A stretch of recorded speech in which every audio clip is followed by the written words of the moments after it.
Hello everybody, this is Gareth Cahoon Speaks back here with another video.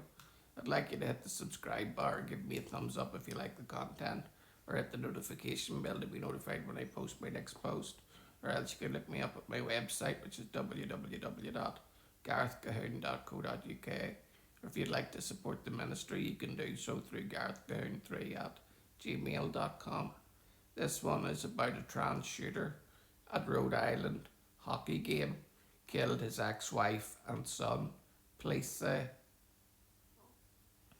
Authorities say shooter who opened fire during a youth hockey game at an ice rink in Rhode Island was a transgender person who targeted and killed his ex-wife and one son. Pawtucket Chief of Police Tina Goncalves says the victims were Rhonda Dorgan and adult son Aidan Dorgan. The shooter injured three others during the attack on Monday afternoon in the Pawtucket, including the shooter's ex-wife's parents and a family friend.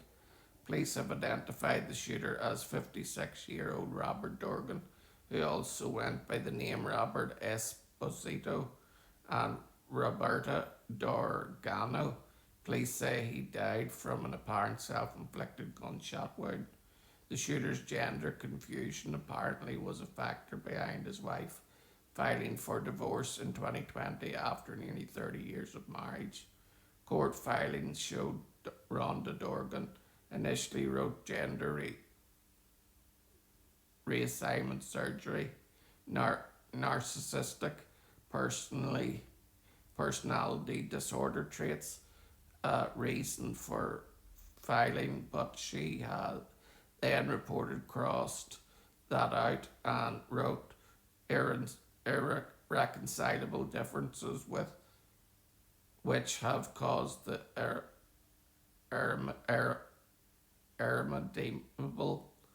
irredeemable breakdown of the marriage. Under the name Roberta Dorgino, the shooter had posted on X that Rhonda Dorgan hates the person who stole her husband in a post about the couple's marital troubles in 2018. A year later, Dorgan wrote on social media, trans women's 6 kids wife, not thrilled, and encouraged people not to let being transgender stop them from creating a family. A day before the shooting, Dorgan lashed out on X against people who believe transgender ideology is unhealthy, claiming that such criticism is the real reason why we go berserk. Goncalves on Tuesday created several Good Samaritans who intervened and quickly stopped the attack. At least 3 bystanders were able to contain Dorgan in the middle of the stands as the crowd fled and ran around them. Goncalves said that somehow the transgender shooter was still able to reach for a second firearm and died of a self-inflicted gunshot.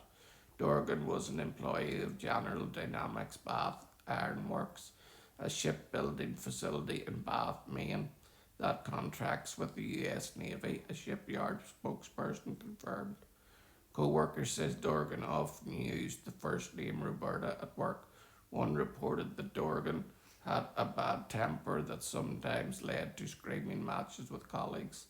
Another co-worker said Dorgan appeared to be a split on the issue of transgender acceptance, 1 second being proud of his transitioning and the next embarrassed. How many school shootings, how many innocent people are going to be taken by these transgender individuals who seem to go berserk?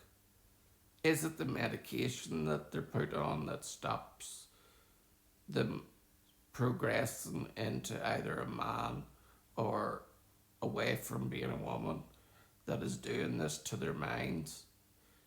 All I know is that there needs to be more study on it before we just hand out these medications to people who say they're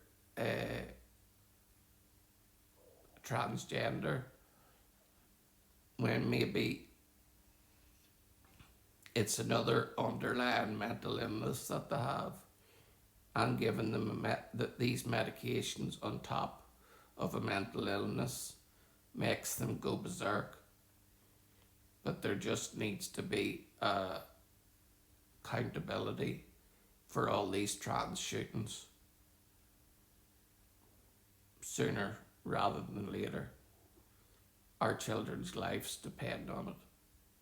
Shalom, Maranatha, and Hallelujah.